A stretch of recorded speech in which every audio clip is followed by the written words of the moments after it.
তিনি বলেন যে হাদিসটি রয়েছে মুসনাদে আহমদের মিশকাতের 1542 নং হাদিসের ভিতরে রয়েছে। বারা ইবনে আযিব রাদিয়াল্লাহু তাআলা আনহু তিনি বলেন, আল্লাহর নবীর সঙ্গে আমরা এক জানাজায় গেলাম। যখন জানাজায় গেলাম তখন কবর খোঁড়া হয়নি। এমন সময় আল্লাহর নবী বসে গেলেন। আল্লাহর নবী যখন বসে গেলেন, আমরাও তার আশপাশে চুপচাপ বসে গেলাম। আমরাও এমন ভাবে বসে গেলাম যেন আমাদের মাথায় পাখি বসে আছে। এমন সময় আল্লাহর নবী দাঁড়িয়ে বললেন, কবর খুব ভয়াবহ জায়গা, কবর থেকে তোমরা কবরের শাস্তি থেকে আল্লাহ তাআলার নিকট পরিত্রাণ চাও। এ কথা আল্লাহর নবী 2 বার অথবা 3 বার বলেন। বলার পর বলেন, মুমিন ব্যক্তি যখন ইহকাল ত্যাগ করে যখন পরকালের দিকে অগ্রসর হয়, এমন সময় জান্নাত আসমান থেকে একদল মালাইকা আসেন, যাদের চেহারা যেন সূর্যের মতন ঝকঝকে। তাদের হাত থাকে জান্নাতের কাফন সমূহের একটি কাফন থাকে, তাদের হাত থাকে জান্নাতের খুশবু সমূহের একরকম খুশবু থাকে। এমন সময় মালাকুল মউত তার কাছে বসার পর বলেন, হে পবিত্র আত্মা, বের হয়ে আসো, তোমার জন্য রয়েছে আল্লাহ তাআলার পক্ষ থেকে ক্ষমা ও সন্তুষ্টি। এই বলে যখন মালাকুল মউত ডাক দেয় বলেন, সঙ্গে সঙ্গে তার দেহ থেকে আত্মা সহজেই বের হয়ে আসে। যেমন এভাবে মশক থেকে কলসি থেকে পানি ডাললে পানি পড়তে কষ্ট লাগে, সহজেই পড়ে যায়, এভাবে সহজেই বের হয়ে আসে। কিন্তু যখন বের হয়ে আসে, মালাকুল মউত নিজের হাতে সামান্য সময়ের জন্য রাখতে পারে না। কেন? ওই যে একদল চকচকে সুন্দর মালাইকা, তাদের হাতে জান্নাতের কাফন, তাদের হাতে জান্নাতের খুশবু, ওই খুশবুটা রাখেন এবং কি উপরের দিকে উঠতে থাকেন। যখন উপরে উঠতে থাকেন, আরেক দল মালাইকার সঙ্গে সাক্ষাৎ হয়। তারা বলে নিয়ে পবিত্র আত্মা কার? এভাবে প্রশ্ন উত্তর চলতেই থাকে। চলতে চলতে যখন প্রথম আসমানের দরজা খুলতে যাওয়া হয়, সঙ্গে সঙ্গে তার জন্য দরজা খুলে দেওয়া হয়। এরপরে দ্বিতীয়, তৃতীয়, চতুর্থ, পঞ্চম, ষষ্ঠ, সপ্তম আসমানে নিয়ে যাওয়া হয়। এমন সময় আল্লাহ তাআলার পক্ষ থেকে বলা হয়, আমার এই বান্দার ঠিকানা ইল্লিয়িনে রাখো এবং কি তার দেহে আত্মা ফিরিয়ে দাও। কেন? মিনহা খলাকনাকুম ওয়া ফিহা নুঈদুকুম ওয়া মিনহা নুখরিজুকুম তারাতান উখরা। আমি মানুষকে মাটি থেকে সৃষ্টি করেছি এবং মাটিতে রাখবো, তারপর সেখান থেকে বের করব। এবার তারপরে তাকে উঠিয়ে বসানো হয়। কবরে রাখার পর যারা রাখার জন্য গিয়েছিল, তারা আসতে না আসতে তাকে 2 জন মালাইকা এসে উঠিয়ে বসার পর প্রথমে প্রশ্ন করেন, তোমার রবকে, তোমার দিন কি? মানে পুরা লাশ কিন্তু উঠিয়ে বসানো হয় না। আপনাদের কষ্ট লাগছে? এই হাদিসটা বলে আলোচনা হয়তো বা আমার পরবর্তী আলোচক এসে বলে শেষ করে দেব যে এবার লোকটা কিন্তু মানুষ যাকে রাখতে যায়, আসতে না আসতে তাকে উঠিয়ে বসানো হয়, পুরা লাশ কিন্তু উঠিয়ে বসানো হয় না। মানে ঘুমের ঘরে স্বপ্ন দেখার মতন। যেমন ভাবে মনে করেন আপনি এখানে ঘুমিয়ে স্বপ্ন দেখতেছেন, আপনাকে বাঘে তাড়া করেছে, বা আপনি মধুটিলা বেড়াতে গিয়েছেন সফরে, হঠাৎ করে আপনাকে একটা সাপ দৌড় দিয়েছে, আপনি কিন্তু ভোর করতেছেন সাপের ভয়, এটা কিন্তু স্বপ্ন দেখতেছেন। আপনার পাশে যে একজন লোক বসে আছে, সে কি এই সাপ বা আপনি দৌড় চিৎকার করতে বুঝতে পারছে? সে জাগ্রত অবস্থায় কিন্তু কিছুই বুঝতে পারছে না। মানে ঘুমের করে স্বপ্ন দেখার মতন। মানে কবরের শাস্তি, আপনার এখানে যদি কোনো কবরের শাস্তি হয়, পৃথিবীর জিন এবং ইনসান সবাই বুঝতে পারে, শুধু পারে না কে? মানুষ এবং জিন ব্যতীত পৃথিবীর সবকিছুই বুঝতে পারে। এবার তাকে উঠিয়ে বসানোর পর এই যে প্রশ্নগুলো করা হয়, সে যখন সঠিক উত্তরগুলো সহজেই দিতে পারে, এমন সময় 4 নম্বর প্রশ্ন করা হয়, তুমি এগুলো বলতে পারলে কেমন করে? তোমার রব আল্লাহ তাআলা, তোমার দ্বীন ইসলাম, তোমার নবী মুহাম্মদ সাল্লাল্লাহু আলাইহি ওয়াসাল্লাম, তুমি এগুলো বলতে পারলে কেমন করে? এমন সময় লোকটা বলে, আল্লাহর কিতাব পড়েছি, তা দেখেছি, তাকে সত্য বলে বিশ্বাস করেছি, তার উপর ঈমান আনয়ন করেছি। এমন সময় জান্নাতের কবরে বিছানা বিছিয়ে দেওয়া হয় এবং কি তার জান্নাতের পোশাক পরিধান করে দেওয়া হয়, কবরে আলোর ব্যবস্থা করে দেওয়া হয়। এমন সময় একজন সুন্দর চেহারা বিশিষ্ট একজন যুবক এসে কবরে উপস্থিত হয়, হওয়ার পরে তোমাকে আনন্দ করবে এমন জিনিসের সুসংবাদ গ্রহণ করো। ওই যুবকটিকে দেখে এবার লোকটা বলবে, তুমি কে গো? তোমার চেহারা যে কত সুন্দর, তোমার শরীর থেকে সুগন্ধি শুধু বের হচ্ছে, তুমি কে গো?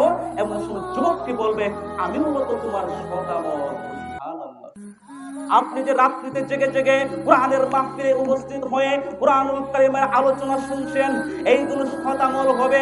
রাত্রিতে জেগে জেগে তাহাজ্জুদ করেছেন, কোরআনুল কারীম তেলাওয়াত করেছেন, তাসবিহ তাহলিল জিকির আজকার করেছেন, সালাত আদায় করেছেন, আপনি সিয়াম পালন করেছেন, এগুলো কি করা হবে?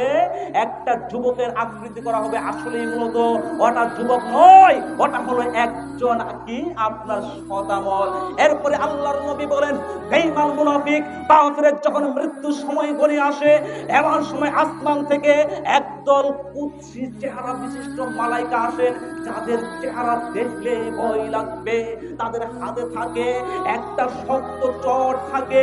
যখন মৃত্যুর সময় চলে আসে, এমন সময় মালাকুল মউত ডাকদা বলেন, হে কবিস আত্মা, বের হয়ে আসো, তোমার জন্য রয়েছে আল্লাহ তাআলার রাগ, অসন্তুষ্টি রয়েছে। এবার যখন মালাকুল মউত ডাকতে বলেন, এই লোকটা তো কখনো মরণের কথা স্মরণ করেনি, তার যে মরতে হবে কখনো ভাবেনি, এমনিতে হেলাই খেলায় সময় নষ্ট করেছে, আল্লাহ এবং তার রাসূলের কথা কখনো ভাবেনি। মালাকুল মউতকে দেখে সে ভয় পেয়ে যাবে, মালাকুল মউতকে দেখে এমন ভয় পেয়ে যাবে তার দেহের ভিতরে ছুটাছুটি করতে থাকবে। অনেকেই কিন্তু মরণের সময় দেখা যায় মুখ দিয়ে কি বলে দেখা যায় না, মানে তার প্রতিবেশী, তার আত্মীয় স্বজন তাকে দুধ খাওয়ায়, কেউ তাকে কমলার রস খাওয়ায়, এক একজন এক একটা তাকে মহব্বত করে মনে করে কি খেতে যাচ্ছে। মানুষ তো ওই সময় কিছুটাই চাই না। যখন মরণের সময় চলে আসে, লোকটাকে রব্বুল আলামিন, তুমি কেন আমাকে কিছু কালের জন্য সময় দিলা না? যদি দিতা ফাসসাদাক ওয়া কুম মিনাস সালিহিন, আমি তোমার রাস্তায় সদকা করে আসতাম এবং কি সৎ কর্মশীল লোকদের অন্তর্ভুক্ত হয়ে যেতাম। মরণ থেকে কেউ রেহাই পাবো? কেউ পাবো না। আগে একটু আগে পরে হবে না। আল্লাহ তাআলা বলেন, ওয়ালা ইয়াগফিরুল্লাহু নাফসান ইযা জাআ আজালুহা আল্লাহু খাবীরুম বিমা তা'মালুন। নির্ধারিত সময় যখন চলে আসবে, তার জন্য এদিক সেদিক করা হবে না। এমন সময় মালাকুল মউত জোরে টান দিয়ে তার দেখে থেকে আত্মা বের করেন, এমন ভাবে বের করেন যেমন এভাবে লোহার গরম শলাকা ভিজা পশম হতে টেনে বের করা হয়, তাতে পশম লেগে থাকে, কিন্তু মালাকুল মউত নিজের হাতে রাখতে পারে না। এরা ওই যে একদল মালাইকা রয়েছেন, যাদেরকে দেখলেই ভয় লাগবে, তাদের হাতে শক্ত চট রয়েছে, ওই চটের ভিতরে জড়িয়ে রাখেন, তারপরে উপরে উঠতে থাকেন। তার আত্মা থেকে এত দুর্গন্ধ বের হয়, যখন উপরে উঠতে থাকেন, আরেকদল মালাইকা বলেন, এত খবিস আত্মা, এত খারাপ আত্মা, কার আত্মা? বলা হয় দুনিয়াতে যে সমস্ত খারাপ নামে ডাকা হতো, বলা হয় অমুকের পুত্র, অমুকের আত্মা। এভাবে উপরে উঠতে থাকে, প্রশ্ন তো চলতেই থাকে। প্রথম আসমানের দরজা খোলা চাওয়া হয়, কিন্তু খোলা হয় না। এ কথা বলার পর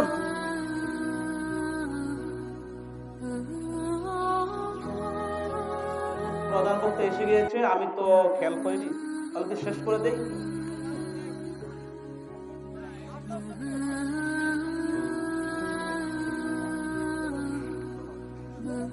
আপনারা কি মেহমান বসিয়ে রেখে আসলে কথা বাটি বলেন? যাই হোক, হাদিসটা শেষ করে দিলাম। এরপর যখন প্রথম আসমানের দরজা খোলা হয়, খোলাতে চাওয়া হয়, খোলা হয় না।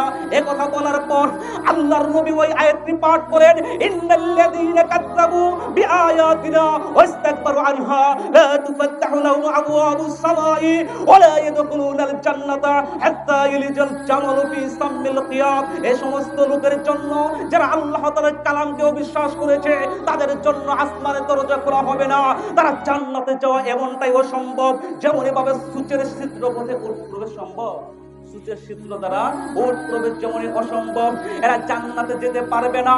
এমন সময় আল্লাহ তাআলার পক্ষ থেকে বলা হয়, তাকে তার আত্মাকে এমন জোরে মাটিতে জোরে নিক্ষেপ করা হয়। তারপরে যারা রাখতে গিয়েছিল, যারা চলে আসতে না আসতে দুজন মালাইকা আসেন, নীল চক্ষু বিশিষ্ট কালো বর্ণের মালাইকা আসেন, যাদের আকৃতিকে দেখলেই ভয় লাগবে।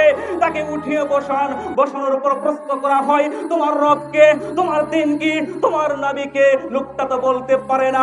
যখন বলতে না পারে, এমন সময় জাহান্নামের বিছানা বিছিয়ে দেওয়া হয় এবং কি জাহান্নামের পোশাক পরিধান করে দেওয়া হয়। জাহান্নামের একটি দরজা খুলে দেওয়া হয়, এমন সময় তার কবরকে অন্ধকার হয়ে যায়। আল্লাহর পক্ষ থেকে বলা হয়, মাটি তুমি একাকার হয়ে যাও, পিছে জমা হয়ে যাও, পিছে তাকে শেষ করে দাও। এমন সময় তার ডান দিকের হাড় বাম দিকে চলে যায়, বাম দিকের হাড় ডান দিকে চলে যেয়ে ভেঙে চুরমার করে দেয়। এমন সময় একজন মালাইকা আসেন, এমন সময় যেই মালাইকা আসেন, যেই মালাইকা চোখে দেখে না, যেই মালাইকা কানে শুনে না, চোখে যদি দেখে তাহলে তাকে আঘাত করবে, তার অন্তরে মায়া জাগতে পারে, কানে যদি শুনে তার চিৎকারের আওয়াজে তার অন্তরে মায়া জাগতে পারে। যেই মালাইকার কাছ থেকে কোনো ধরনের দয়ার কোনো আশা করা যায় না, এই মালাইকার হাতে যে হাতুড়ি থাকে, ওই হাতুড়ি দ্বারা যদি একটা পাহাড়ে একটা বাড়ি দেওয়া হয়, সঙ্গে সঙ্গে পাহাড় ধূলিকণায় পরিণত হয়ে যাবে। তাহলে আপনি অনুমান করে দেখুন হাতুড়ি কেমন হতে পারে আর বাড়ি কত জুড়ে দিতে পারে। একটা বাড়ি দেওয়ার সঙ্গে সঙ্গে পাহাড় ধূলিকণায় পরিণত হয়ে যাবে। হাতুড়িটা কেমন হতে পারে? ওই কবরের ব্যক্তিকে যখন একটা বাড়ি দিবে, সঙ্গে সঙ্গে সে মাটির সাথে মিশে যাবে, আবার আত্মা দেওয়া হবে, আবার শাস্তি দেওয়া হবে, এইভাবে কিয়ামত পর্যন্ত চলতে থাকবে। যখনই একটা বাড়ি দিবে, সঙ্গে সঙ্গে সে এমন বিকট ভাবে আওয়াজ করে চিৎকার করতে থাকবে। তার চিৎকারের আওয়াজ পৃথিবীর এক প্রান্ত থেকে আরেক প্রান্ত সকলেই শুনতে পারে। আপনি আবার ভেবে দেখুন কবর তাহলে কত জটিল জায়গা।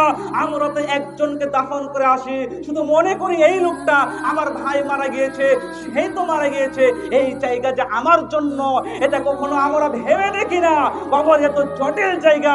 আপনার সেঙ্গুয়া গ্রামে কোন কবরে যদি শাস্তি দেওয়া হয়, তাম পৃথিবীর চিৎকারের আওয়াজ সকলে শুনতে পারে, শুধু পারে না মানুষ এবং জিন পারে না, এছাড়া জীব জন্তু কীট পতঙ্গ সকলেই শুনতে পারে।